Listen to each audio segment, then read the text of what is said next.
Hello. അപ്പോൾ നമ്മൾ സ്കോട്ട്ലൻഡിൻ്റെ അതിമനോഹരമായ പ്രകൃതിയൊക്കെ ആസ്വദിച്ചിങ്ങനെ റോഡ് ട്രിപ്പ് പൊയ്ക്കൊണ്ടിരിക്കുകയാണ്. വണ്ടി റെൻറ്റിന് എടുത്തത് കൊണ്ടുള്ള ഏറ്റവും വലിയ ഗുണമെന്ന് വെച്ച് കഴിഞ്ഞാൽ നമുക്ക് ഇഷ്ടത്തിനനുസരിച്ച് യാത്ര ചെയ്യാൻ പറ്റിയിട്ടുണ്ട്. നമുക്ക് ഇഷ്ടമുള്ള സ്ഥലത്ത് നിർത്താൻ പറ്റിയിട്ടുണ്ട്. മാക്സിമം പ്രകൃതി ഭംഗിയൊക്കെ ആസ്വദിച്ച് പതുക്കെ തന്നെ പോകേണ്ടി വന്നിട്ടുള്ളൂ. പക്ഷേ നമ്മൾ എന്താ പറയുക, എല്ലാ സ്ഥലവും നമുക്ക് റീച്ച് ചെയ്യാൻ പറ്റത്തില്ല. കാരണം നമ്മൾ നല്ല റിലാക്സ് ചെയ്താണ് പോയിക്കൊണ്ടിരുന്നത്. അപ്പം ഞങ്ങൾ ഒരു സ്ഥലത്ത് വണ്ടി നിർത്തി. ഇവിടെ ഒരു ക്യാമ്പർ വാൻ നിർത്തിയിട്ടിട്ടുണ്ടായിരുന്നു. അപ്പോൾ ഞങ്ങൾക്ക് എന്തെങ്കിലും ഇവിടെ കാണാനുണ്ടാവും, അല്ലെങ്കിൽ എന്താ പാർക്കിംഗ് സ്പേസ് ഉണ്ട് എന്നുള്ളത് കൊണ്ടാണ് അവിടെ ഇറക്കിയത്. അപ്പം എല്ലാവരും താഴോട്ട് ഈ ഒരു ലേക്കിൻ്റെ സൈഡിലോട്ടാണ് പൊയ്ക്കൊണ്ടിരിക്കുന്നത്. അതൊരു റിവറാണ്.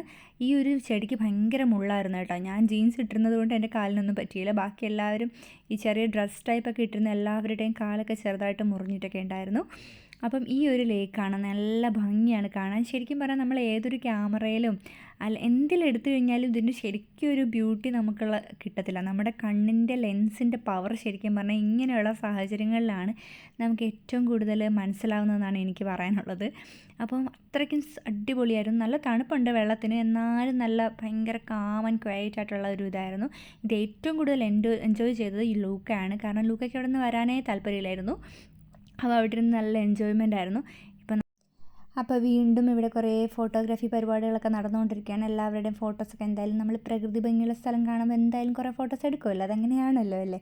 അപ്പോൾ അങ്ങ് ദൂരെ ഒരു ട്രെയിൻ പോകുന്നത് കാണുന്നുണ്ട്. ഭയങ്കര ഭംഗിയാണ്. ഇത് ശരിക്കും ഇത് കാണുന്നേക്കാട്ടി ഞാൻ നേരത്തെ പറഞ്ഞ പോലെ അടിപൊളിയാണ്.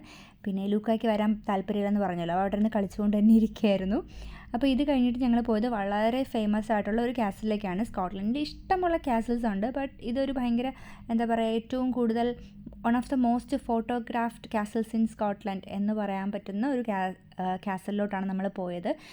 ഓൾമോസ്റ്റ് 6:30-7 മണിയൊക്കെ ആയിട്ടുണ്ടെന്ന് തോന്നുന്നു ഇവിടെ എത്തിയതെന്ന് തോന്നുന്നു. അപ്പോൾ ഇനി നമുക്ക് അതിനുള്ളിലേക്ക് കടക്കാം. പുള്ളിക്കാരൻ ഭയങ്കര എൻജോയ്മെൻറ്റിലാണ് കേട്ടോ. അവന് വെതറും എല്ലാം ഭയങ്കര ഇഷ്ടമായി. 13-ാം നൂറ്റാണ്ടിൽ നിർമ്മിതമായ ഒരു മെഡീവിയൽ കാസിലാണിത്. ഇവിടെയാണ് നമ്മുടെ ജെയിംസ് ബോണ്ടിൻ്റെ the world is not enough എന്ന് പറയുന്നതും പിന്നെ ഹൈലാൻഡേഴ്സ് എന്ന് പറയുന്ന വേറൊരു മൂവിയൊക്കെ ഷൂട്ട് ചെയ്തിട്ടുള്ള ഒരു കാസിലാണ്. കാസിലിൻ്റെ പേരാണ് എയ്ലീൻ ഡോണൻ കാസിൽ കേട്ടോ. അപ്പം ഇതാണ് നമ്മുടെ സ്കോട്ട്ലൻഡിൻ്റെ പതാക. നിങ്ങൾക്ക് എല്ലാവർക്കും അറിയാമെന്ന് എനിക്കറിയാം. ഓക്കെ, അപ്പോൾ ഈ ഒരു കാസിലിൻ്റെ സറൗണ്ടിങ്സ് വെച്ചാൽ ഭയങ്കര ബ്യൂട്ടിഫുള്ളാണ്. അതായത് ഇങ്ങനെ ഈ ഫുൾ പച്ചപ്പും പിന്നെ ചുറ്റുമുള്ള ഈ ഒരു റിവറും അതെല്ലാം കൂടെ ചേർന്നിട്ട് ഭയങ്കര അടിപൊളിയാണ് കാണാൻ വേണ്ടിയിട്ട്. ഇതെന്തോ ഒരു മോണുമെൻ്റൊക്കെയാണ്. അപ്പോൾ നമ്മൾ നല്ലപോലെ നമുക്ക് ഇഷ്ടം പോലെ സമയം ഇവിടെ സ്പെൻഡ് ചെയ്തു എന്നുള്ളതാണ് സത്യം.